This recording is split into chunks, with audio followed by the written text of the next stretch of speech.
and welcome back to the Pretty Little Podcast. We're your hosts. My name is Phoebe. And my name is Caroline, and my throat kind of hurts today. Why? Well, it's actually not even from the epic karaoke room that we had last night. It's actually from Friday night. From dancing. Guys, this weekend, my friends from college, the Bombshells, came to town. And if you're a Patreon member, you are getting like a true inside look because one of my friends, Addie, who is a Chicago comedian, she is joining us on the Patreon episode. And honestly, we got freaking real. We did. We got really freaking real. It felt kind of like when, not to liken us to our favorite podcast ever, but it felt kind of like when Kat and Pat have their like contemporaries with them, but like people that they clearly are friends with. Yeah. Also, I was scrolling through Kat's 2024 post today. So was I. And I was like scrolling, and I was like, did she not include Pat? Did she not include Pat? God. Did she not include Pat?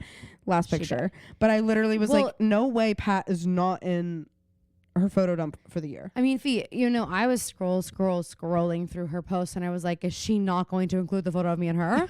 Is she not going to include our selfie? She put that on her close friends. Did you see it? Oh, of course I did. Of course I saw it. Of course I'm on her close friends, and I saw that. What a year. What a weekend, though. This weekend was so fun. Friday, we actually had such a like classic Pittsburgh Mount Lebanon weekend. Other than sporting events. Well, you didn't even step foot in the saloon. Well, okay, and that was intentional, but they've all been there. Okay, good. But literally our restaurant roundup was we went to Atria's on Friday night. Which was like when you sent me that text that's where we were going for dinner, I was a little bit like, crazy pick. Really? I mean, I love Atria's, but it's never like, especially when I'm like with people my age, I'm never really like, that's the spot I'm trying to hit. Yeah. I mean, we were like, what kind of food do we want? We're about to go binge drink. What kind of food do we want? And I guess it's good because it has a little bit of everything. Like you can. Yeah, that's what I was thinking. Yeah. And I was like, we're doing hibachi this weekend. So we didn't want to do like Little Tokyo. Yeah. So I'm really glad that we went though, because it was so good. And because they're closing and then they're going to reopen. I know. It was like good. Perfect timing that we went. Good dinner with good people and good food. And then we went dancing in Lawrenceville. And it was like a 2010s night, and it was all 2010s music. And we get there, you guys, the dance floor completely barren. Empty. I mean, not a soul on that dance. Well, one soul. One solo soul. He kind of like picture Kyle Moody from that Bachelorette skit. Yes, take your time, sweetheart, with Kim Kardashian when she hosted SNL. So he was on the dance floor. Yes, in a 3-piece suit. And precisely, and sunglasses. Yeah, and had the same hair as Kyle Mooney. It was interesting. So he had some moves. I mean, for sure. He was just there to blow off some freaking steam. That is all he was there for. He was minding his own business. He was like, I'm here for one thing and one thing only. So he was on the dance floor. But then, we get out there and we decided to just start being the lives of the freaking party. And it was perfect because, and I'm not necessarily gonna like advocate for always being the first ones on the dance floor, but there are some perks to it. One being you secure your spot. Oh, for sure. Second, you get to train the DJ. Exactly, Phoebe. And I wanted to discuss this, the art of training a DJ. Mm-hmm. I've always kind of had this power. I remember, this is okay, you guys, if you are new to the art of training the DJ or the performer, I want to let you know this is not for amateurs, okay? This story I'm about to tell about when I went to Music Midtown with Chloe and we were listening to the Bastille set and we have so many fucking stories about it always comes back to Music Midtown for you. Music Midtown is really where it all started. Right. I mean, I was a sophomore in college, but that's kind of where it all started. Right. Anyway, so and so many stories I'll never tell. I will never tell those stories. And I think that's best. Until we have a live show. Live show, all bets are off. Oh my God. We're collecting phones and all bets are off. Because Caroline and I are going to be on such a fucking ego high. Yeah, you won't even believe it. We're actually going to be the most insufferable people for the week leading up to a live show. And Phoebe's going to be shoving alcohol down my throat because, in Phoebe's words, on Friday night, Caroline, oh my God, you were so fun when you were drunk. I was like double. It was laughing guys, at you. You were really letting loose. I was on the dance floor doubled over in laughter. Which is crazy because I was just doing me. Yeah, but you weren't though. You were doing real you. And sometimes you're a little more like buttoned up and you don't do that. Well, I don't really like going out. Well, that's okay, but I just think like maybe once in a while it might be good. It's the company you keep. You know what I mean? Yeah, they gotta really move to Pittsburgh. I know. They really bring it out of me. And like they when love I'm it with here. them, we just have so much fun. They had a great time. But yeah, so anyway, training the DJ. It's like we're going to stand out there kind of still, kind of like nodding our heads. We're going to show you what we can do though. The second we get like a moment of, wait, I didn't even finish the Bastille story. Ugh, I hate myself. Chloe and I started chanting No Scrubs. Just, right, I do just remember two that. voices in the crowd. You guys, 15 seconds later, 15,000. they start playing No Scrubs. Not their song. No. That's crazy.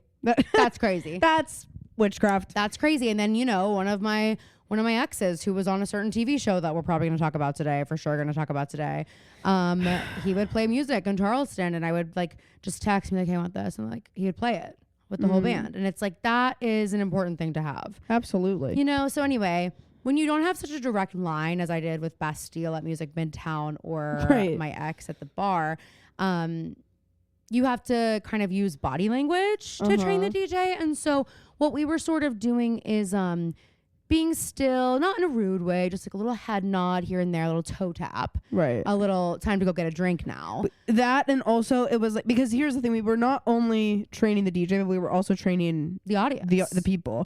I say the audience as if we were also performing, and in a way, we were. But it was like we couldn't completely detach from dancing because then everybody would stop dancing and we'd go back to the bar and dance floor like, we had before. You guys need to be like boots. We were boots on the ground. It was Yeah. like, you need to hold on the fort while we go get shots and like come back. I do just like want to say, well, first of all, I don't do shots. I don't do shots anymore. I don't do them. I only really do green tea shots. That was maybe the worst green tea shot I've ever had in my entire life. And It was crazy. The smell of it made me already want to throw up. It was like a full cup. It was like a jug. It was Every shot was truly a and jug. warm.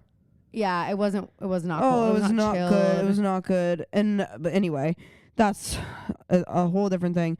What I was going to say was, listen, if you're a DJ in the Pittsburgh area and you're going to have a quote unquote 2010s night, the Spins by Mac Miller should be in your arsenal already. For sure. I shouldn't have to hold my phone up and say you should play this and then get the response. I'll see if I have it. I'll see if I have it is insane. It's Well, like and one you of the know most what? popular songs. I'm going to argue for a couple things here. One, I only want to hear girl DJs and girl songs. Not only girl songs, but like that's the thing is like I feel like, and sorry guys, but if you're a DJ, Kyle Cook, I'm looking at you. If you are a guy who's like, I want to feel like a god, so I'm going to start DJing because I have the best taste in music, I guarantee you don't. And they don't have the skill of reading the room. They're like, no, you're going to listen to this because it's what you should like because I have impeccable taste. And it's like, That's not why we're here. we're here to dance. You can do that to your girlfriend if you figure want, out but how to do like- well, he doesn't have one. No, all I'm saying is like do that. Probably. You can do that to your close inner circle. Phoebe didn't even giggle at me saying immediately, well, he doesn't have one. Well, because I mean, probably not. Yeah. But like you can do that with your that can be your special interest, but when you're being paid to get people to dance, now's not the time to shove music down my throat that I don't know. Precisely. And there were just too many boys being played, I think. And There were too many boys there. Yeah, there were a lot. It was a weird Guys, crew. someone came on to me on the dance floor. Someone came on to Phoebe on the dance floor. Okay, true. Yeah. Yeah. Why every time we go out together, you get hit on? And I was Admit it. Can I just say I was agog aghast because I wasn't like looking like I didn't have I wasn't wearing the outfit that I wore to the dance floor the night that I got picked up off the ground. Let's just say I wasn't wearing the outfit that got me lifted off of the ground into air. Okay, it wasn't that kind of night. Yeah, but I was telling Phoebe, yeah, but you're so pretty, you don't even have to be wearing that. Which was really nice. And when you're having a lot of fun, you know, people see that. Well, also like my sick moves. And your sick moves. But again, you were also really letting loose. I don't know if you are like that all the time in Nashville because I don't go out with you. Apparently, you know what I'm like all the time. And that this was nothing like it. But was that girl worthy of a 365 tattoo, by the way? I think I took that out of the episode. I think think I did. That's insane censoring. No, it's because we talked about it's because we talked about a ton of stuff after that. Yeah, true. That we had to take out. But, I mean, still no. Well, anyway, in the bathroom. So when you're on the floor, I'm going to get to the bathroom in a second. But when you're on the floor, you're like, okay, I kind of hate this song. So you kind of say like, oh, the song sucks, but you don't like say it to the DJ. And you're like, I'm going to give you a chance. I'm not going to go make a request now. I'm not going to like be that presumptuous. Maybe just as the dance floor is just warming up, you are as well, you know? I don't know. But we then hear a song we like, go absolutely berserk.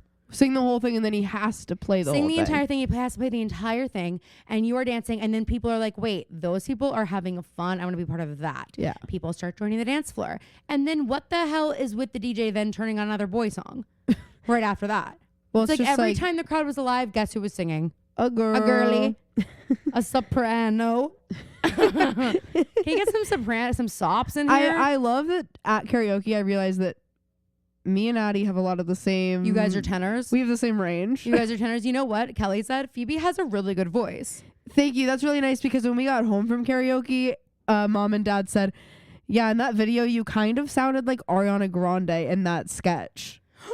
Well, was it when we were doing espresso and trying to sound like Ariana Grande? No. No, it was the love song. Well, Phoebe, it's okay. I mean, and to be fair, I wasn't like trying to sound good. I just didn't think I sounded that bad. Well, that was just one snapshot, both. Well, I sent that video to Taylor and she fucking loved it. It was really fun. But so anyway, we trained the DJ on Friday night to the best of our ability, fill the dance floor. Addie comes back from the bathroom and she has rhinestones on her face.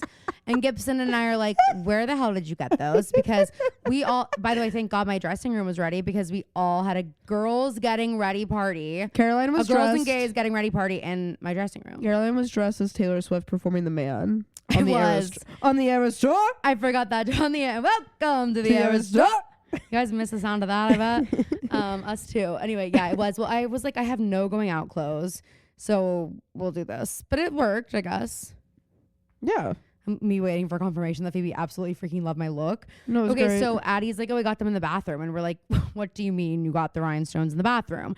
So we go in. The bathroom attendant was like, could have been a road warrior. Road warrior vibes. I should have plugged the pod. She had sheets and sheets of rhinestones and glitter. And she was like, go for it. So then we were putting rhinestones on. And it was so fun. They're also insane and hilarious was a community vape. I know, I saw that. I was like, That's is this your so personal funny. vape? She's like, of course not. This is my personal vape. And I was like, is it weed or nicotine? She was like, nicotine. I would never put my weed out there for everyone. I was like, that's so funny. Oh my God. And it literally like she used a label maker or something to write community vape on it. I was like, God, I hope we're sanitizing this. God, in a post-COVID world. But alas, you know. There's something charming about it truly not being like post-COVID world though. That there's something so 2017 there's about something that. so 2010s, and that was the theme of the night. There was something so Euphoria High, which was also the theme of the night. Yeah, didn't really get that. Didn't play but a that single was Labyrinth song. what they said. So anyway, that was super duper fun. And then on Saturday, we just kind of had like a chill day, but we did go into Grandpa Joe's candy store and decide to do like a white elephant. You know how I feel about Grandpa Joe's. Do I? I don't like it. Why? What's not to like, to be honest? I don't like that it's there. I don't like that it's like actually such a great thing to be in that spot. No, I think what pisses, and this is me being whatever annoying, but like the fact that we had Donardo's, and I wasn't like you know how melon people are like Donardo stands. Like I'm not like that. But I don't like that there's more than one Grandpa Joe's, and that like is now the candy shop up there. Like to me, I think something one of a kind, something local should have gone in there. Well, it didn't. I don't like that there's literally a billboard for something on that street. Okay. Well, on the side of the road. It's okay, Phoebe. That's just how I feel. You've got to chill out. You are freaking out. You asked. You're literally freaking out. We did watch this weekend, which I don't think... Have you seen City Girl? Oh, we got to watch it. Okay, so Parenthood. Sarah Ramos, who plays Hattie. Okay, she's so funny. And she found like her journal from... I think I did hear about this. Yeah, I was talking about it Friday night. I want to say it was her 7th grade journal. And she wrote a show in it called City Girl. And it's just exactly the way that someone that age would write a show, where like nothing really makes sense. Like there's this whole storyline about how she has these headaches. So she's going to the doctor, but she doesn't really feel comfortable with her doctor yet. Like, I don't know you super well. Could we go get lunch together? So they go to McDonald's, and she's like, okay, now I feel like I know you well. And then he like gives her some pills, and she's like, oh, my pills, please, headache, my pills. It's I can't even explain it. It's so funny. So she basically was like, okay, I'm going to take this verbatim and turn this into like a little mini series on YouTube. And she recruits like her famous celebrity actor friends to do it with her. So I can't remember their real names, but I'm going to give character names that I know them as. A Cinderella Story, first one. You know, Lucy Hale. That's no. What? A Cinderella Story? You think the first one was with Lucy Hale? No, I know it wasn't the first one. Who was the first one with? I was kind of just like playing like a word association game right there. Okay, well, let's be in reality. What was the first Cinderella Story? Hilary Duff. Oh my God. That took way too long. By the way, the little mini version of Hilary Duff in A Cinderella Story is played by someone I went to school with. Cool. Thank you. Anyway, if that was me, by the way, everyone would know. You would pass out. Caroline would walk into a restaurant and have us walk in before her with a pamphlet that like kind of like how Alphaba walks into Shiz and she says, no. Okay, let me get this over Phoebe's with. favorite bit. No, I'm not seasick. No, I did not eat grass as a kid. And yes, I've always been green. Yeah, exactly. So, and that would be Caroline walking in, and we would have to be like, yes, she is little Hilary Duff it's from, like, from a Cinderella Story. It's actually respectful to do that. No, she will not take autographs. No, she will not take pictures. No, you cannot take pictures of her. No. Yes, you can applaud when she walks into the restaurant, but that's the farthest you could go in terms of acknowledging that she was little Hilary Duff in a Cinderella Story, circa 2004. It's actually, well, you know what? I would be a lot more benevolent than you're making me out to be. I don't know. I would be like, time is just kind of like a construct. I would be like, yes, you can take pictures, at least until I got bored with it, you know, but at that, you're right. I'm almost 30. So by now, maybe I would be like, okay, it's getting old. Like I would feel like that maybe, you know, I'd feel like how Bill Murray felt when he met me. Right. Piece of shit. Anyway, no, I would walk in and be like respectful. And I would be like, I understand if a Cinderella Story meant as much to you as it did to me, I would want to know. If I were having dinner in the vicinity of young Hilary, I would want to know. Mm-hmm. And so I would just be doing everybody a favor by letting them know that. Right. So they can tell people if they want, Mm-hmm. take pictures if they want with me that I approve before you leave. That's all. And you all sign NDAs, but that's all. Because I'm going to talk at full volume and use government names, as I typically do. Anywho, what were we talking about? You brought up A Cinderella Story and got literally so furious with me that I said Lucy Hale. Yeah, because it was kind of insane. Because you also, when you said Lucy Hale, neglected Selena Gomez. Well, I just think, which I feel like you know better than to do. Well, that's my favorite. That's my favorite one. Yeah, that's such a good one. Except the actress. Tell me something I don't know. The actress that plays Lucy Hale's stepsister, though, in her Cinderella Story is so funny.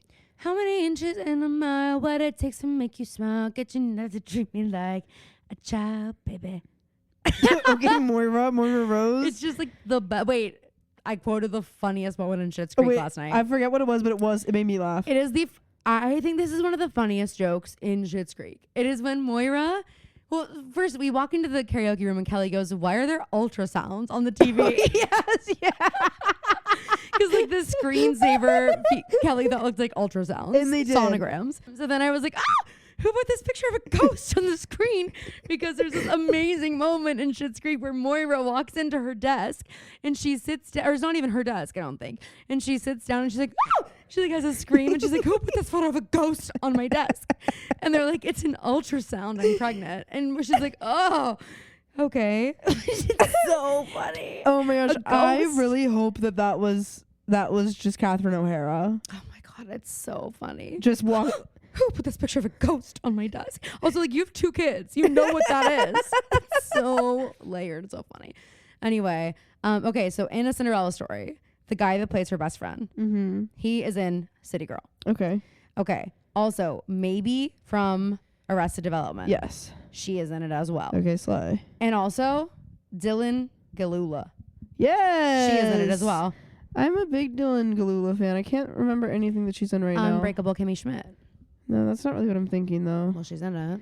There's something she's really good in that I really like. You know who I always used to get her kind of confused with? Lord. Anya Taylor-Joy. Right. No, that's fair. I'm serious. Well, now I'm also getting Anya Taylor-Joy confused with the girl from Heretic. Yeah, but I'm not. Well, yeah, but I'm not. So oh right, no, I want to see Baby Girl. I know I need to see it. You want to know what I'm seeing today with What? Ryan? What? Wicked? Sing along? Well, I don't know if the sing along was sold out. Fuck. So we're not doing a sing along. Because I did text Kelly, "What are you doing tonight?" in hopes that she'll respond, "Nothing. Want to go see Wicked?" But then I was like, "We could go see Baby Girl." I do need to go. I mean, I need to see. There's a lot. If we weren't taking Ryan and I was using this time later today to go see a movie, I would not be seeing Wicked again. But I don't think Ryan's seen it yet. Oh my god, we have to take him. Well, Ryan's gonna absolutely love it. Yes. I hope no one's in there because he is gonna sing. Well, you So. are responsible for telling him not to. Good luck. Good luck with that. So then yesterday, we all went and got a karaoke room. Guys, this was the best 2 hours of my life. Phoebe immediately upon leaving the karaoke room goes, "We are definitely doing this for my birthday next year." By the way, her birthday is December 18th. We have a full 12 months before then. Exactly. She's already wants to book it, which you do kind of have. No one believed me. Everyone's like, "Let's add on another hour." And I was like, "Okay, but we're not going to be able to." Let me just explain to you. I mean, frankly, that bar should just get rid of the dance floor, make it all karaoke It needs rooms. to only be karaoke. Because sorry, it was. We only have 3. We were all under the impression that we could add on an hour because every time we left the absolute party that was happening in our room, every time you walk out, it's like, is this place even open? Yeah, there's no one. But it is also a restaurant. There's like another That's area. what I mean. Keep the restaurant. Yeah. But make the dance floor just all karaoke rooms. Yeah. Isn't it so fun? Oh my God, I had so much fun. That's what we did for my birthday when Steven came. And we did it for Kelly's birthday the year before. Do you want to know? We did it for Peyton's birthday, I think. Isn't it crazy that mom and dad have been in those karaoke rooms? Wait, yes, I forgot that they did. Wait, I was actually thinking last night it would be fun for the 6 of us to go. It would be. Do it. It would be. Anyway, it's also fun because it was like the perfect group of people to get it going. Like, one thing I love about Gibson is she is earnest and she is like, "I will get this going." And it's like, you never want to be the first one, but like she didn't mind. And it's also just nice because like, she has such a good voice. Everybody loves karaoke. Yeah. But it can be hard at a karaoke bar when you're having to, number one, sit through people that you don't know. And number two, like, everybody has different ideas of what karaoke songs are. So like when you're in a room with all people that are kind of the same vibe. Yes. It's like you can do whatever song you want. Yes. You can do La Vie Boheme like you've been doing in your shower since you were literally 17 years old. 9-minute song. I couldn't believe everyone will join it. I couldn't believe that was the version that was available. Oh my God, that was hilarious. It was fully like, it was like the full movie version. Truly. It was so funny. And it threw me off. Yeah, not us though. I hadn't been rehearsing with that one. Not us though. They didn't have, well, they did have Welcome In, the Joel Grey version. They did? Yeah, but I was like, I don't want to do it if it's not the Alan Cumming orchestration. Orchestration. Oh my God. So, I did ask Caroline to be the angel of music and she fucking refused. Oh my God. Phoebe literally, oh my God. Phoebe looks at me and she goes, "Phantom of the Opera." I'm like, what? I was like, what? What? No. And I'm not singing Phantom of the Opera. She goes, "No, you just have to be Christina." Huh? Christina? Who the fuck is that? You mean Christine Daae? Yeah. Oh my God. Caroline refused. I also looked for Jellicle Cats. She was like, "No, you'll just sing that part." I'm like, "You mean one of the hardest things to sing in the musical theater lexicon, you Gibson bitch?" did immediately say, "Oh, I'll do it." Oh yeah, I know. Well, Gibson's always down, but I'm not down. I'm not down to like maybe not sound good. Guys, I have the most incredible video of Addie. Watch, like, what's so funny is Caroline goes, "Phoebe, stop filming me." I was like, "Girl, I'm not filming you." I was like sounding really pitchy. Everybody can watch this on silent. That song is actually pretty hard to sing. She used to be mine. You sounded great, but like fully tears streaming down her face. Addie makes me sing it every time we're Addie together. also dressed up for the song that she was even most excited to sing. Which was what? Waving Through the Window. Oh my God. She was fully in an Evan Hansen striped shirt. Oh my God, she was, and she killed it. And she also. Well, yes. She was like, "The song is perfect for my range." And well, that's when I was like, wait. Me too. We have the same range because this is like a go-to in the car. Well, it's nice. You also have every vocal part represented. You know, Yes. we've got you and Addie, like, our strong altos. Thank you. You know, we have Clyde, who can baritone, you know, but he can also sing. He can kind of do everything. We have Anthony, a true MT tenor. Gorgeous. We have Kelly, who is like an operatic soprano. Wait, guys, when Kelly opens her mouth to sing, it's like, wait. Like, Yeah, her she's, like, singing, really good. Her, I mean, obviously I know she can sing, but she still sounds like she, like, Practices, like, Yeah. she's a technique. I know. like, she has such an ingenue voice I of, know. like, classic musical theater. Yeah. When she was singing Defying Gravity, I was like, wait. I know. That's crazy. Yeah. Kelly's, like, really good. Yeah, and I know. And then you have Gibson and I, who are like the Beltresses, and Gibson's more of a soprano than me and more of like a mezzo. But then you've got us, and I think between us all, and then we've got like all the, you know, I'll do the country songs, and like Gibby can do the more like high family opera stuff. Kelly's gonna do your more operatic kind of songs. She did not sing, thank goodness. She did Which I not thought sing was Thank weird. Goodness, but that's because that's not really her song. Well, I was just kind of thinking She's- of the only operatic thing I could think of. Well, that's crazy.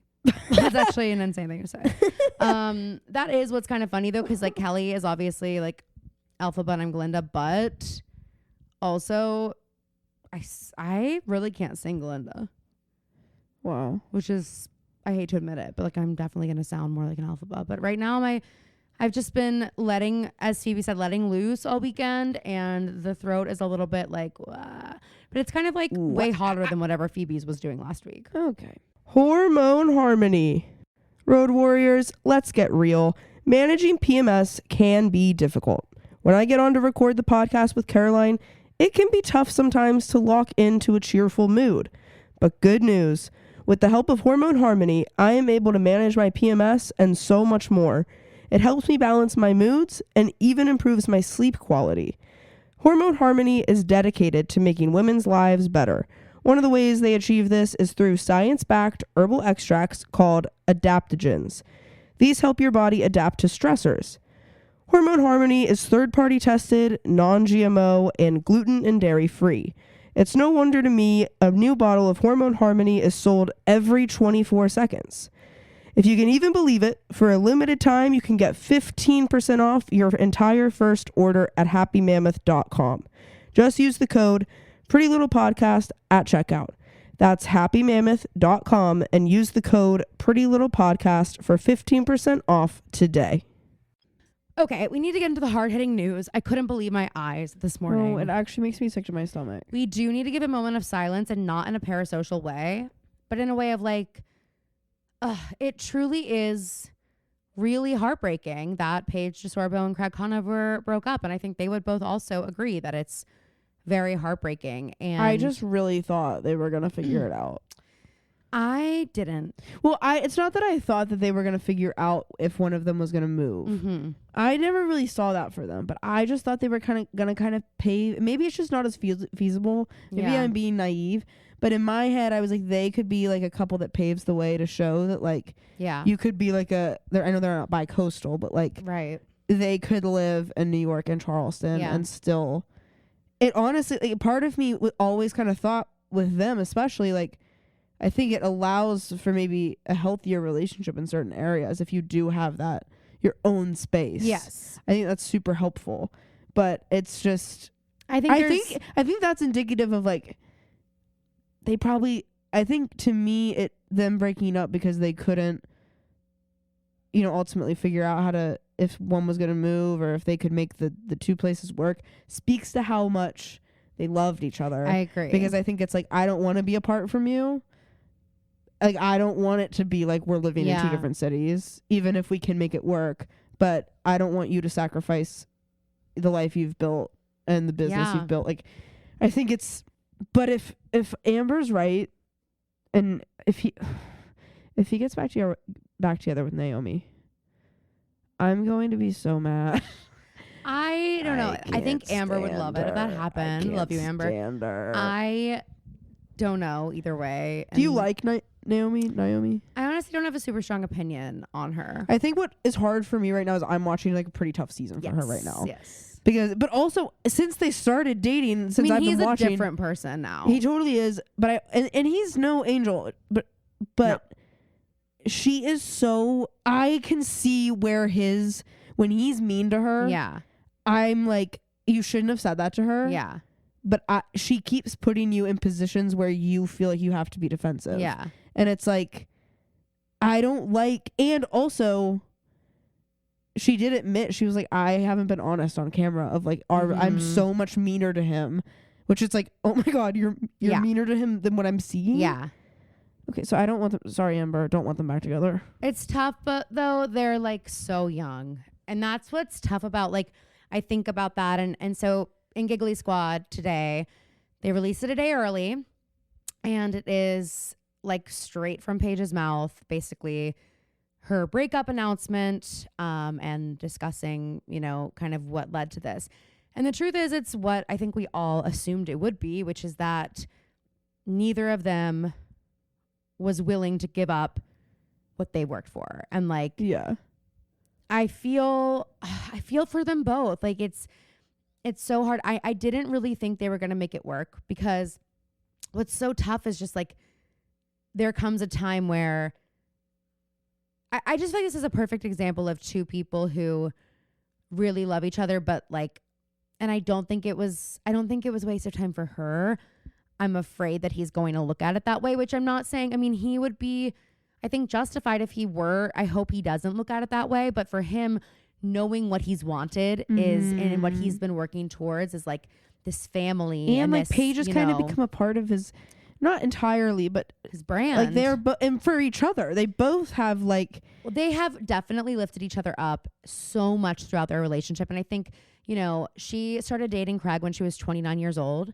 And I think she is honestly, so in the Giggly Squad in the Giggly Squad episode, Paige talks about, and it's the first time she's talked about it, and I was honestly kind of shocked to hear this, and trigger warning for, you know, abusive relationships, but she says that when she was 19, she was in a physically and emotionally abusive relationship. And she's like, I think a lot of the gigglers look at me like this super confident girl who would never allow that, who would never be in that type of situation. And like, I certainly didn't ever think I would be. And then I was, and I was a lot more insecure than I was letting on. And yeah, you know, it really can happen to anyone. And she's like, I really like have been through some really significant shit in relationships, and Craig is the best boyfriend I have ever had. And I feel that Paige, coming out of that relationship and in the relationships that she had in her 20s that we saw documented on Summer House, you know, and on Giggly Squad, I don't know that she knew how much she was capable of and how much brightness was in her future. And I think that she was like, you know, you start dating someone, and I don't think she was immediately thinking one. Yeah, I like what she said about like, I like two things that she said. One, about how you get into a relationship and you're not immediately thinking like, what is this going to look like when it ends? Or are we going to get married? And it's like, it is hard, like from from Craig's perspective of, you know, he's almost 40. Yeah. And I think he's 35. He's not almost 40. Oh, why did I think he was a little bit older than that? Oh. But I mean, he's 35, and I think that in his head, he probably would like to be married. Yeah. And I think it's hard. How do you balance like three things of like being upset that the relationship is over, and then also being grateful for the time that you spent with the person and still caring about them, right? XYZ, and then also figuring out how to like not look at all that time as a waste, right? Especially as you get older. Like when you're in your 20s, it's like, well, I'm not supposed to marry the person that I dated when I was 20, right? But when you're 30, and you've spent, well, and that's what's so neat. And Amber used the word empowering, and I think that's a great word to describe the episode, because what she's saying is like, you know, I'm 32 years old. I'm leaving this 3-year relationship. I've frozen my eggs, and I don't feel like I've even scratched the surface of like what is out there for me. Yeah, that's a really good point. Which I think both Craig and Paige are going to walk away from this relationship knowing that they gained way more than they lost. Totally. You know what I mean? Like totally. In terms of what they learned about themselves, the positive changes they've both made, the career advancements they've been able to make because of each other. And I don't think that... I think it also like, Craig probably realized how good of a boyfriend he can be. Yeah. Like, and Paige realized how good of a boyfriend she deserves. Paige also always says, well, I think Paige also is like, I don't need a boyfriend. Yeah. I think that's sort of what Paige has come away from this with, which is really interesting. And she says on the episode, I've always been a boyfriend girl. Like, I have to have a boyfriend. Which is so interesting because she doesn't like personality. And maybe it's she just seems so maybe confident. it's just one of those things that like when you are an outsider looking in, you can see things in someone that they don't necessarily recognize in themselves.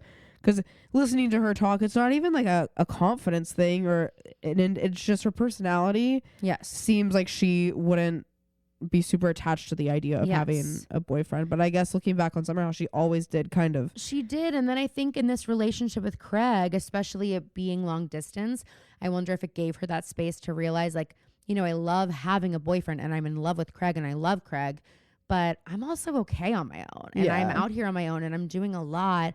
And to be honest, right now, the most stressful thing in my life is the voice is saying that I need to move down and abandon what I'm fucking working on to go be in this relationship. And it's like, because it is like the whole world just being like, Paige, why don't you just move down there? And why it's don't like, you just move down there? why wasn't it like, Craig, why don't you leave what you're doing and come to me? Like, it really just never was. Yeah. And I think one thing that Paige has probably learned through this relationship is that she doesn't need a boyfriend. Yeah. And I don't think that's something she knew when she was 29, you know? Right. And I don't mean to say that that's like Craig was a bad boyfriend and taught her she didn't need one. It's like Craig was the best boyfriend that she could have had and allowed her to be, not that she needed someone to allow her, but she may have believed that, you know, after however many relationships she was in. You know, if you watched Summer House or listened to Giggly Squad early, you know, about her relationship with Perry as well. And it was this kind of older guy who had all this money. And she, you know, I think has been dependent on boyfriends in a way that she's like, now I am financially on my own. You know, Craig wanted to help her with this apartment. She said, absolutely not. Like, so she, I think, has learned a lot about independence and about who she is through being with Craig and being in a long distance relationship with Craig and like having a boyfriend, but also having to be an independent woman in New York. Yeah. I also think I am having to confront an interesting thing in how I consume. That you're like devastated over this and you think you're parasocial? No, not that. Because everybody's kind of devastated. Yeah. I think for me, Paige made the comment of not every breakup happens because of a Sandoval. Yeah. And I totally agree with that. But for some reason, like, and it's not that I, like, for some reason, it's just, it makes me feel more uneasy about the breakup that there isn't someone to blame. Yeah. It's not that I have a tough time, like, that's obvious, like, to me, that seems like it's clear, like, everything makes sense. But for some reason, I'm just like, I love this relationship. They're meant to be. I love this relationship so much, and I just feel like there should be something to blame that's not just like we couldn't make it work. Well, I think that's honestly the same journey they've both been on for a while, where they're like, there's nothing wrong with this relationship. When you watch the breakup with Naomi, it's like you guys shouldn't be together. You guys are so mean to each other. You guys are so bad for each other. And I'll be honest, there are moments where I was like, Paige, what are you fucking doing with Craig? Yeah. Get out of here. Like, there were absolutely moments that I had like that. And I honestly, it's a shame because right now I'm in a place where I like them more than I ever have. And they broke up. But I think that's also such a good sign for them. It's like they both stopped. Like, Paige though made Craig way more likable. I know. And I do like Craig. Yes. But part of me is like, I'm watching Southern Charm now, and I'm like, would I have liked this Craig if I was watching this live? And I think I would have. Like, he's still pretty likable. I hope he continues on this. I think he will. Journey. I think because he's got, and I think that Paige gave him enough separation from Shep and Austin. Yeah. This is like whatever cloud just happened. This is the perfect lighting. This is perfect. Yes, I agree. It's not gonna last. No, but the lighting we have right now, you guys, the windows, like the curtains are open just the right amount, and the Christmas tree is going. There's like warm light in the room, but no overhead lighting, and there's like a tiny. It's like. And the sun that was glaring in here, giving a bit of a cool hue. That horrible like Saturday afternoon light that we hate. Yes, was just covered with a cloud, and now it's like. It's like vibes are strong in here. It's perfect. Craig was given some space from Shep and Austin, and I think also different perspective of like not dating within that group even to see the behavior that he didn't like in them. So now I think that going back to that without Paige he's Yes. gonna like fuck off with this. Yeah, now it's horrible. This is again. terrible. Oh, it's horrible again. But I think that it will be harder for him to. No, it's coming out of that window. That one. Yeah. It's gonna be harder for him to go back to that behavior. I think he might, prance around, but I think he's too famous to prance around Charleston like he used to. I do too. But I just mean he could be in his Shep era for 2 weeks, but I think I don't think and he didn't like it when he was younger. Yeah, he was never he's that ready guy. to settle down. That's for sure. And he always has been. I felt he was always a girlfriend guy. And I think what Paige has always said though. What? Paige is like, I make men into husbands, and then I leave. And she's like, every guy I've dated, it's like they date their wife right after me, and it's like. She's like, I think I teach them. Their parents are always like, no. And she's like, and I teach them so much. And then I leave. And here's the finished product. I'm glad she has a good therapist. She's like, I want to text their girlfriends and say, you're welcome. That is. Yeah. So, I mean, I'm like, that a would little fuck bit with my head. I'll be a little bit annoyed about Naomi just getting the satisfaction. The benefits of Craig, at his peak, after everything. But not that Craig was an angel. But anyway. Do you think that there's a chance that they get back together? I don't know. Is she single right now? I think so. As far as Craig and Paige, I just wonder what's next. I'm also wondering, okay, now we're going to put our speculator hats on. We've done, whatever. We're going to get a little speculative now just because it's fun. And you guys don't need to call us insecure and petty about it, okay? Or you can. I don't really care. But I wonder what Craig's going to say. Craig hasn't spoken on it yet. And she says in the episode, I love Craig. I think Craig loves me, and I think we'll be friends. And that worries me. And maybe I'm reading too much into it, but that statement worries me a little bit that because I think it's pretty clear Paige made that decision. And I also feel like if I'm Craig, I might be a little bit pissed off. At myself as well, that but the writing has been on the wall. People have been telling me absolutely. this. I just think that he Craig, and maybe I also am trying to be cognizant of is part of me. Lighting is great again. Is part of me blaming Paige because she's the woman subconsciously. Are you a misogynist? But the audience says yes. By the way, I feel like we got a lot of clips and a lot of conversations throughout all the shows that they've been a part of and everything, where it does seem like Craig was always the one who wanted more and wanted to have those harder conversations and didn't want to put things wanted to go into the problems, not all that stuff. It just always felt like he was more willing to put in the work there.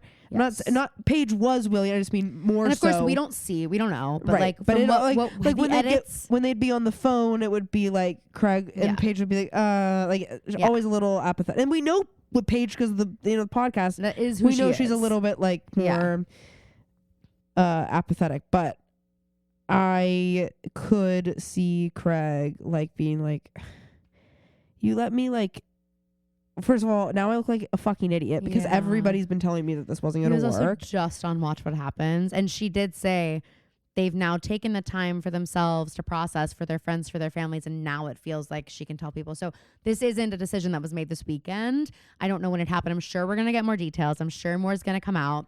This is just all we have right now. I do think, and this is me, I did just read an 80-page document on the PR of Hollywood. So I just want to say, there's part of me that's good move for Paige to get this out in her own words in this really empowering episode prior to Summer House coming out. And we all saw the trailer where it's Craig and I are going to break up and I'm going to lose everything. And I wonder if maybe it's not going to be, or she's worried about how it's going to look. I'm wondering the same thing about Southern Trap. It's going to be weird to be watching the episodes of them together, and that's going to be painful for them. And I wonder if reliving some of that stuff is going to bring up drama in the coming months. And this is her way of sort of getting ahead of it. Maybe it will bring them back together. I still am holding out hope. I know. This is a tough breakup. I haven't felt this way about a breakup. It's a sad one. Really, Hannah Burner was like, don't be out here saying love doesn't exist. But it's this just, it hurts. We love them together. What's also hard we love them both separately. I can't even say that love doesn't exist because I feel like a lot of love exists there. Yeah, I do too. It's not like a regular breakup where it's You know, today's the worst day of Craig's life. The episode coming out, everyone knowing, like, oh my God. And we lost a shot at Madison and Paige having a podcast. That's the other thing. Well, who knows? I don't think Madison's knows? loyalty is probably to Paige at this point. You know what I mean? It took one dinner It party. took one dinner. Now she's like, yeah, I'm going to get Paige in this one. But I like actually can't believe it. I just I like know. I just had like another moment of realizing it. Now I'm like, I want to do all this like deep diving because I'm like, when he was on Watch What Happens, he was asked like, and his answer was different than it's ever been. Did you see it? No.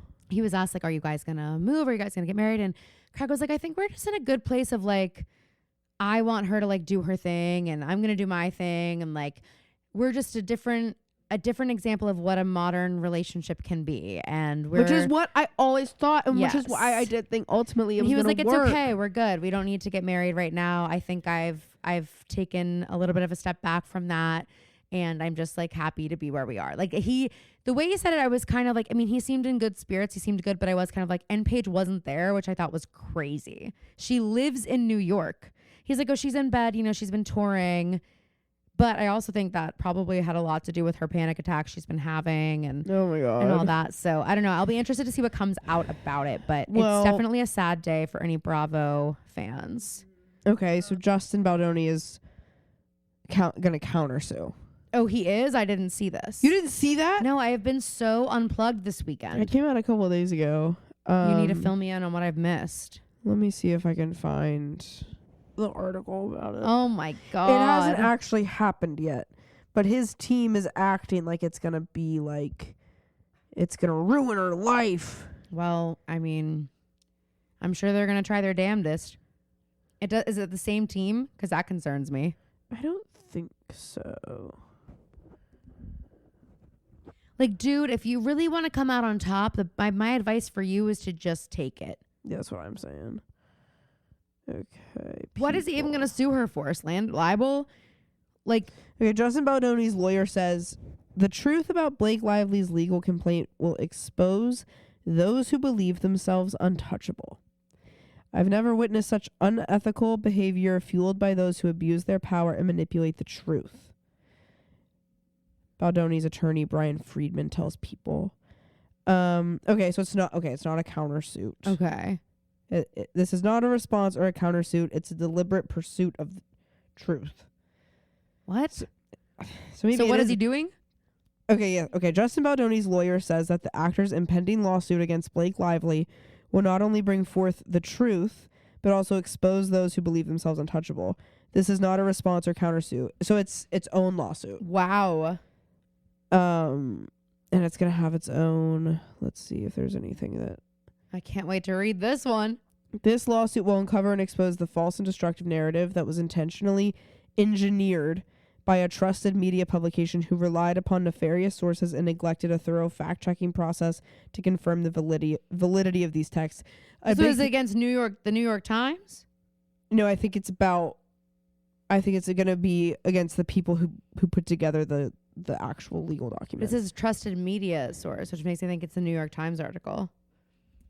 No, but I mean, that could be part of it, but I don't think that's who they're suing because they're also complaining that the texts in the legal complaint don't show the full context of the conversation and deliberately were screenshotted and cut to look as bad as they could. But I'm like, okay, they still looked bad. Yeah, I can't Like, really I don't know imagine what they didn't like send the text for I mean, you. unless the text before is like, let's pretend to send, let's pretend to be crazy and send the Yeah. craziest text you can think of. Let's bury Blake Lively. Unless that's the text right before it, then I then, like, doubt yeah, no, I agree. Let me see if there's anything else in here. There is an insurmountable collection of authentic evidence, including timelines and communications, which have not been doctored or spliced without context. Well, bring it on. I can't freaking wait to read it. I know, literally. And I'll let you all know what I think, and what I think will probably be right. So that we'll have to keep our finger on the pulse there. There's not We sure a will. whole ton of information about that yet.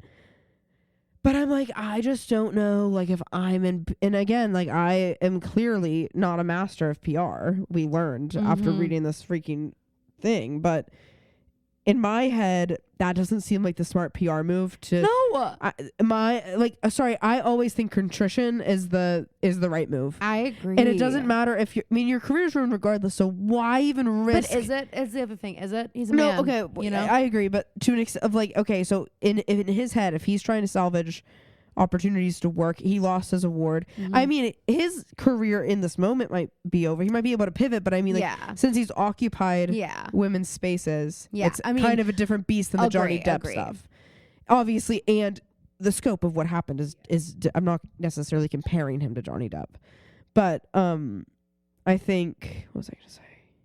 Oh, I think that, like, if he were to just grovel and be like, I'm really sorry, I agree. Like, I think there's no world in which I think that's not just a PR thing. Like, I think in life, that's always the best route, to just be contrite, even if you don't really believe you need to be. Like, you're always going to come out looking better if you have humility and you have some kind of apologetic nature. Especially in a situation like this, like, where it's like, dude, there's no ifs, ands, or buts. You made some fucking mistakes on that set. And there was a monopoly of power. And the things that are in this document, whether or not they show the whole story and every side of the story, I mean, most likely what's going to happen is they're going to release, a couple other sides of some things that it's still going to be people choosing one way or the other. So it's not like everyone's it's going to absolve you of what's already out there. It's just going to make this last longer ultimately.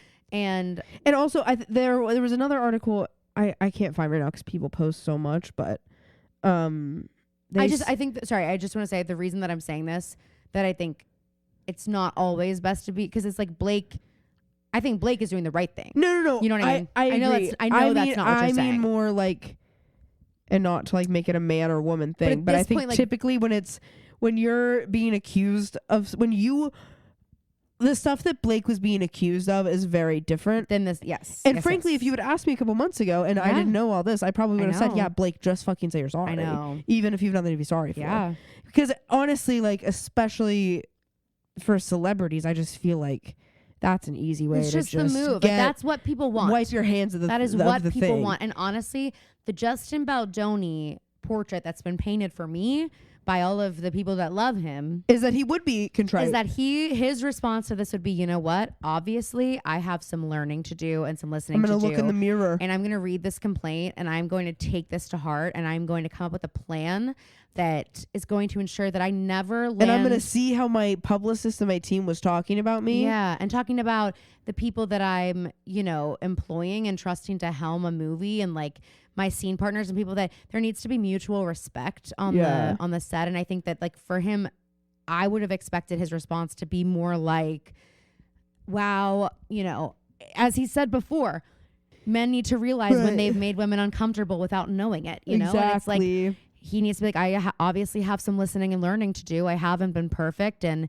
even people like me who I've dedicated my life to bettering myself in this way, there's still room to improve. And maybe there's a world where he could have sat down with Blake and been like, how do we work together to fix this? And this could have been done really differently. I also want to say, now, I don't know the logistics. I don't know if it actually could have been done like that, but that's just what I would have expected, honestly. The last thing I'll say on this, just because we don't have a whole ton of actually new information, the last thing I did see was that, or maybe I saw this before I knew about the other lawsuit.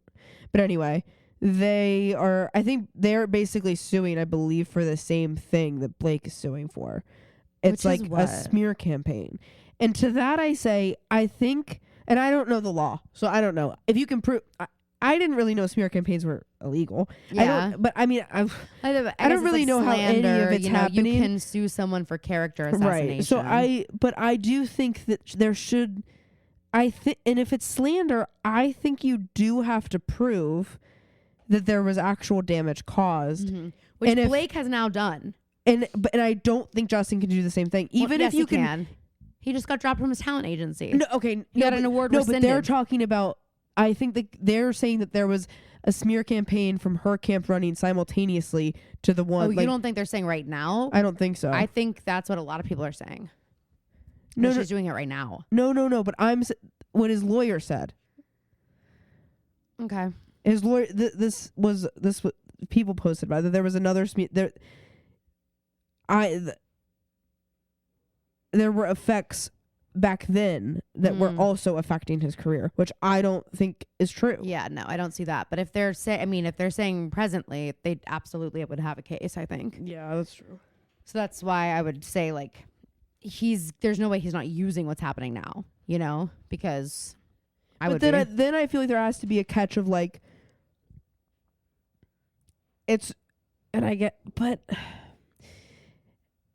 I'll say I saw nothing about Justin Baldoni until now. Exactly. What I'm trying to say is they should be able, in order for her to be found liable,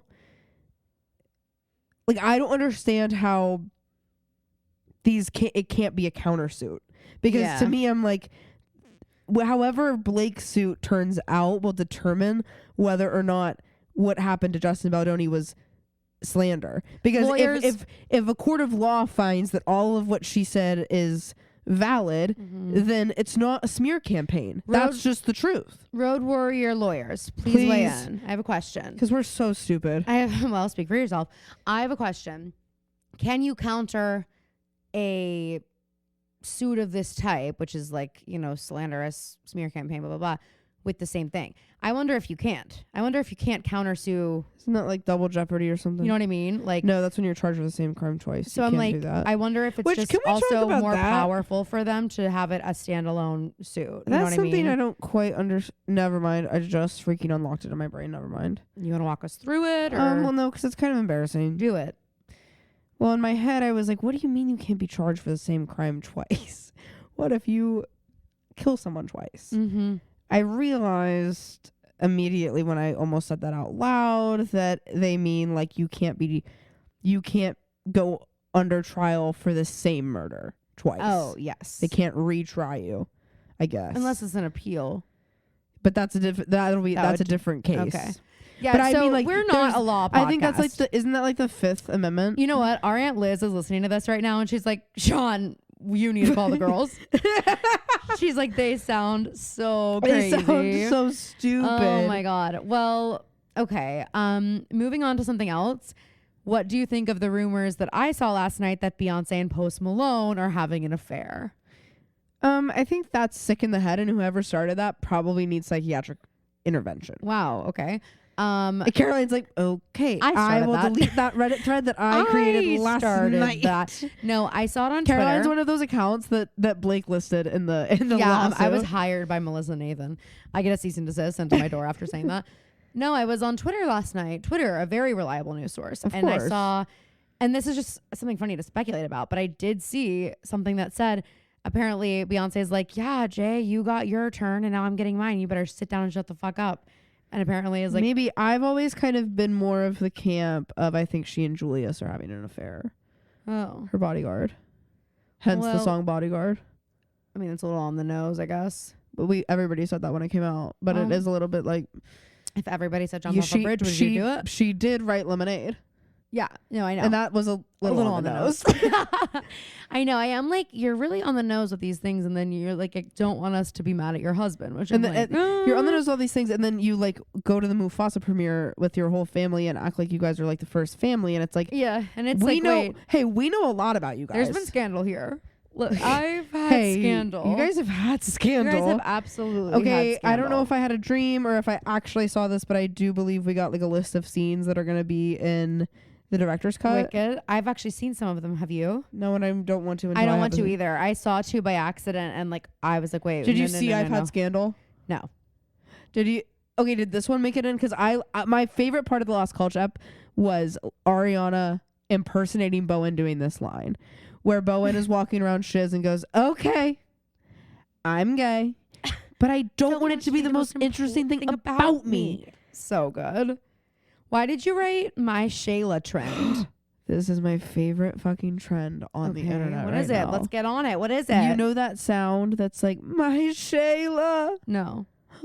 Gibson literally made one of these TikToks. Okay, well But it'll be like me when I'm fighting with my boyfriend, and then I remember this is him, and it's all the cutest baby pictures and like pictures of Okay, their. wait, no, I did see Gibson's, but maybe I just didn't listen with sound. But I saw Gibson's. It's the sound of this guy going, "My Shayla, my Shayla," like crying, and I mean, the pictures of some of these boyfriends as kids are unfucking believable. This is so cute. funny. Well, are any of them as cute as Junie from Spy Kids and Meghan Trainor's son? That's Their 4-year-old son? the vibe of the pictures that a lot of these guys are. Well, I did see one yesterday that was like, when I want to participate in this trend, but I look at pictures of my boyfriend from when he was in elementary school and he looks like he was pushing kids into lockers. He looked like Spike from Toy Story. And then they show it, and he's like in a big football jersey, like going like this, and he has a mohawk. And they look like Phoebe in elementary school, and you're like, wait, you're an intimidating Hey, person. whoever I date would have a field day with this trend. Oh my god! So they're like, wait, now I'm more mad at her. Wait, now I'm fucking annoyed at her because of that fuck ass hat she used to wear. Hat, and she's still wearing hats. Something else I wrote in here is that. So you all know that my phone's broken? Do you all know that my phone's broken? Guys, did everybody get their fucking national telegram that was sent out about Caroline's phone being broken? My phone is still And did you get the owl that came through your window telling you that and No post on the carrier Sunday. pigeon should be coming on New Year's Day yes. to remind you that our phone's still broken My with a phone is- GoFundMe link My phone is that I sent because I'm fucking tired of this shit. my phone is still broken. Well, I had to let the bombshell see it this weekend. Well, Caroline, you don't have a choice. It was so It does- funny. you actually couldn't hide it from No, I people. mean I could have gotten it fixed. I Uh, just didn't because I wanted them to honestly see. I was like, I need you guys to understand why I've been a little MIA in the group chat. I've been, and then like they couldn't believe like it's so much worse than I imagined. The strobe Caroline's light. phone literally looks like Charlie XCX performing in Times Square. Yes, it does. Yes, it does. And I just realized that actually when I'm texting with it, when I'm taking selfies with it, anything like that, it's actually just prepping me. My strobe light phone is just prepping me for future pap walks. Guys, it's the most. So now I can never get it fixed because It's I don't the want most- to. I don't want to go back to a world where I'm not used to it because at any moment I need to be ready. It's the most attention grabbing thing in the whole fucking world. Thank you for not saying attention seeking. Well, your phone is seeking attention. My That's for phone sure. is seeking attention. It's Your like, phone girl, this is literally my look show. At me. Look at me. Look at me. Look at me. Totally is. Before we go into our rotations. What am I on today? Dream? Yeah. No, I'm on Dream. No, I'm on Nightmare. You're on Dream. I wanted to share this fun quote from Giggly Squad today where Paige said, "It's not okay to cry on the internet, but it is okay to cry on your own podcast." And I'm like, I can relate to that. I have never cried either place. So I've cried on this podcast. You've cried from laughing so hard at me maybe. because I'm such a hoot. But then Phoebe edits out her laughter. That's, guys, I promise you, that's not true. That's happened before. You said it. Sometimes you don't like how you laugh and you edit it out. You've told me. I have not told you that. Yes, you have told me that, but you admit it's true now. No. If you don't think you've told me that, that's fine, but you admit it now. No, but I don't think I've done that. Yes, you have. You told me you like coughed and something and you cut it out. Oh, well, yeah. Multiple times. if I start- so now if I have I no start- choice but to believe you do it every episode. And I'm like, okay, that was funny. And I remember her Well, I laughing. definitely don't do it when we're in person because you'd be able to, like, you'd be able to hear it. Yeah. But when we do, sometimes it's like if Caroline's talking and my laugh is really loud or I'm saying something, I will cut out the less important audio Of course. so that it's easier for y'all to listen to. You're course. welcome. Oh, I thought of something for your dream rotation if you don't have it. Can't wait to hear this. Do you want to know what it is? Yeah. Doing the wicked dance on the dance floor at Belvedere's with your Oh. sister. Yeah. Well, yes. And Kelly. I did it with Kelly once. Okay. I did it with Clyde.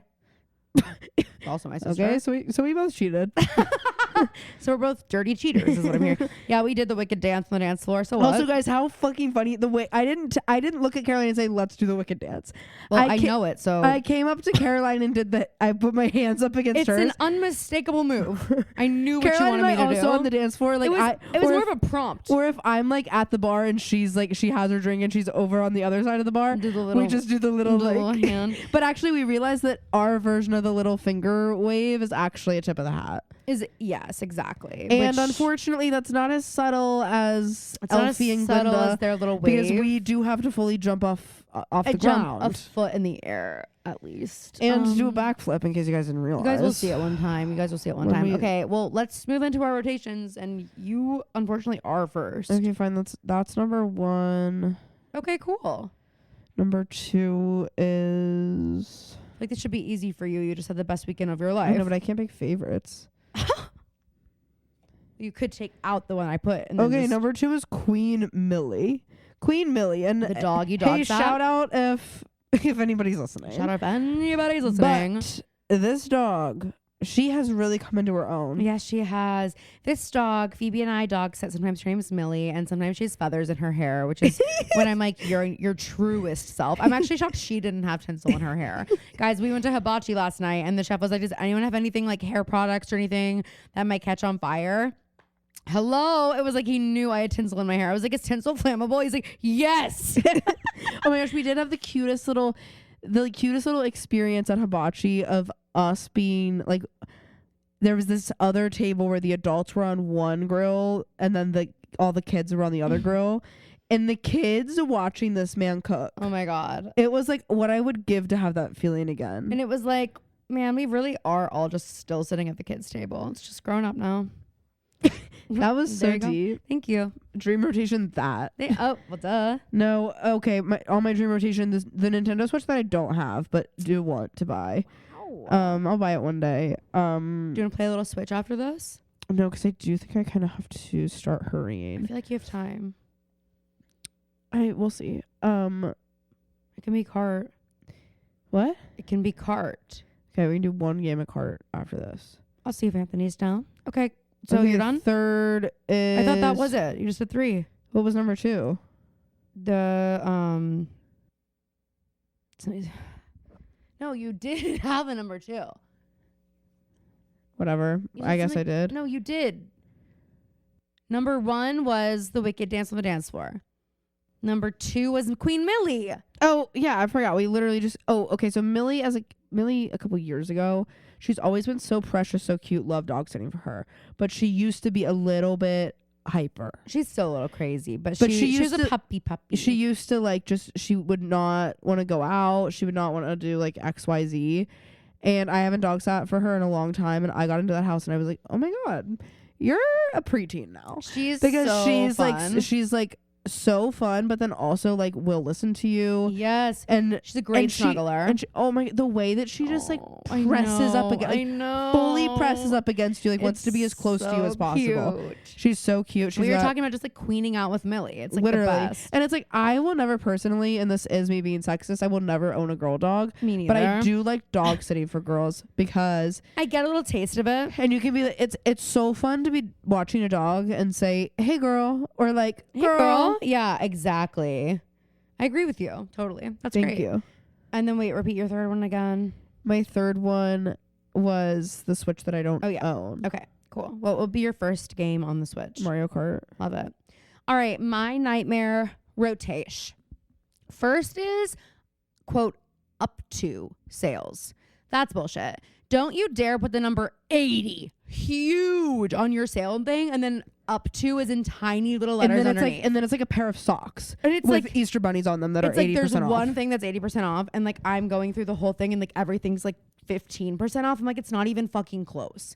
So you should have to say like take the average percent off, or be like, okay, out of all the objects I'm selling, what are the most of them marked down to? Probably like 40, Literally. and use that, okay? Because I can't with the up to sales. It's bullshit. It's misleading. I don't like it. Okay, that's the first thing. I agree. Next is long distance friendships, but also not. Yes.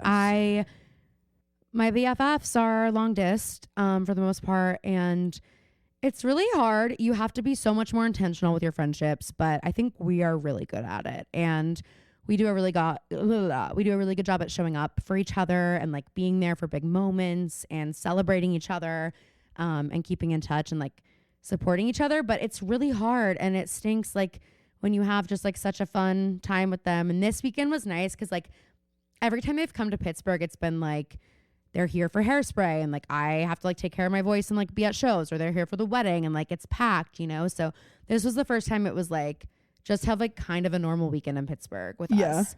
And it was just so nice to just like live life with them and feel like we were in college again. And just, yeah, it was so nice. So anyway, I love them so much. I'm so grateful. Addie asked us to be her bridesmaids this weekend. Slay. She's getting married in 2025, which I think is going to be such a good year. Addie made me laugh so hard last night in our house when she goes, "Do you guys have any snacks?" And I was that? like, I was like, yeah, let me go into our snack cabinet and get like we'll get like a bowl of chips going. Yeah. And she looks at my mom's pound cake and she goes, what's that? and then has the most massive slice of this cake. I literally saw it and laughed out loud. Like a little kid, she was like, What's that? Wait, have you guys done box ballin'? Oh my god, we're obsessed. It's crazy. It's that thing that like I keep saying. It's that thing that Khloe Kardashian does. Me the other night at 12:30, everybody's in bed. I'm watching Southern Charm and box ballin' in the dark, basically. What's the verb version of box ballin'? Is it just box I think ballin'? I'm box ballin'. Box ballin'. Yeah, I'm but box it's ballin' BALLIN instead of BOLLEN. Yeah, I think you're right. Anyway, it's really fun. We'll talk about that another day. That could have been on my dream rotation. But long distance friendships, it's just hard when they leave, and I miss them. But I know they're always just a phone call away. Okay, and then next is taking down Christmas lights right away. What's your problem? I agree. That house, Really one of our favorite Christmas houses. Love yourself. What the hell? And also, I'm sorry, especially if your lights aren't like super Christmas. It's not like you have a giant Christmas tree in your yard. You just have like warm lights and some wreaths on your windows. That can be festive. I believe through the end of January. I think that the earliest you can take your Christmas lights down is January 1st. I agree. That if you do before then, like, sorry, what's the whole wrong month with of December is fucking Christmas. Grow up. Yes. And I, for one, am going to keep it up till January, probably. Well, all my Christmas, I intentionally left all my Christmas stuff up when I left Nashville. Because you don't want to be fucking depressed. So that and also, because first of all, I think taking it down before, like, and then coming up here for Christmas, it would have felt like really depressing. Yes, I agree. But then also, I was like, I like how my apartment looks right now. And like with Christmas, So I my feel friends too, are I'm coming like, over. I get so much more of the like maximalist cozy vibe that I love during Christmas time because there's so much more stuff up here. But like I love how my fireplace looks. I love having the tree and the warm light and like Yeah. I just love it all. And So who's missing there? Well, we just have one for the dog because I can't find another one of the stocking. I have two Holy shit. stockings for me and Anthony, and then one, it's this really cute like bone faux fur stocking, but I literally have tried every year at Target to get another one because I love it and I can't find one. So right now they just share one. Oh, But that's okay. We don't even do stockings, so honestly it's fine. Wow. Well, this was a freaking crazy episode. Very sad. I feel like we just recorded the episode of Giggly Squad. It was a sad, but it started out really happy. I think this was a good episode. I hope you guys enjoyed. And I know my voice is like pretty much back to normal. Thank God. Yeah, this is a great episode. We'll be back to our normal recaps on Thursday. The holidays are crazy. And then also, if you're listening today on the 31st, Happy New Year's Eve. Next week, I do want to talk about our resolutions. So let's do, okay, Phoebe just literally did something violent, but sorry, I am into bettering myself in the new year, and you don't have to be, but I am. And then we will be starting a new Patreon year, a new 2025 Patreon year. And so if you guys have any ideas for us or things you'd like to see, if you love the Addie episode, again, if you're listening today on the 31st, and you are an honorary Connell sister, you get your third Patreon episode of the month today. And it is sorry it was a weird schedule this month. It's featuring Addie Brown, but then also there's an episode from last week as well if you're a Dream Rotation or honorary Connell sister. So check those out for sure. And then let us know what you're doing for New Year's Eve. What are you doing for New Year's Eve, Phoebe? I'm going to a party or two. I'm going to a party or two. But I'm already feeling tired about it. Really? I kind of like hate going out for New Year's. I hate New Year's. Yeah. It's just always a letdown. It's not even like it's just like it's just like too much work. It's a lot of work. And it's like it's not like, to me, it just is never really as fun. That's what I mean. It's never as fun as you, but it's also just like it's never more fun than like a regular just like night hanging out. You think it should be something special, and then it like, isn't, and that's kind of like why it's a letdown. Get together with our friends, like who gives a shit? Well, that's what I'm gonna do. I mean, well, obviously we're celebrating Peyton's birthday. Well, yeah. So everyone wish holiday. Peyton a happy birthday today on the 31st. She's turning 9. That means next year's double digits, which is making me emosh. But then at nighttime, I think literally we're just going to be chilling because also people do fireworks everywhere, which I fucking hate. Don't do fireworks like in a residential neighborhood. I think it's weird. Don't do a full fireworks show next door to me. I have 2 dogs. And so do you, family who does it. Yeah, I'm talking about someone specific. Anyway, you'll get 2 more episodes from us this week. Actually, you might get... Never mind, you're not getting 2 more episodes from us this week. You're just getting the Thursday episode, and then you'll get the Addie in episode. theory, you're getting you're getting 3 episodes this week technically. Lucky you. If you pay. And Phoebe's like, show me the money. All right, guys, thank you so much for listening. We love you so much, and we will see you next week in 2025. This is our last episode of 2025. Oh my God. Okay, really quick, what's the best part of 2024? 1, 2, 3. And Sarah Shepherd interview. Sarah Shepherd interview. That was actually crazy that happened in 2024. Yeah. Who knows what's going to happen in 2025? Who knows what celebrities we're going to have beef with in 2025? I can't wait to find out. We'll see you next week, guys. See you next year. Bye. And Happy New Year. Split. Happy New Year.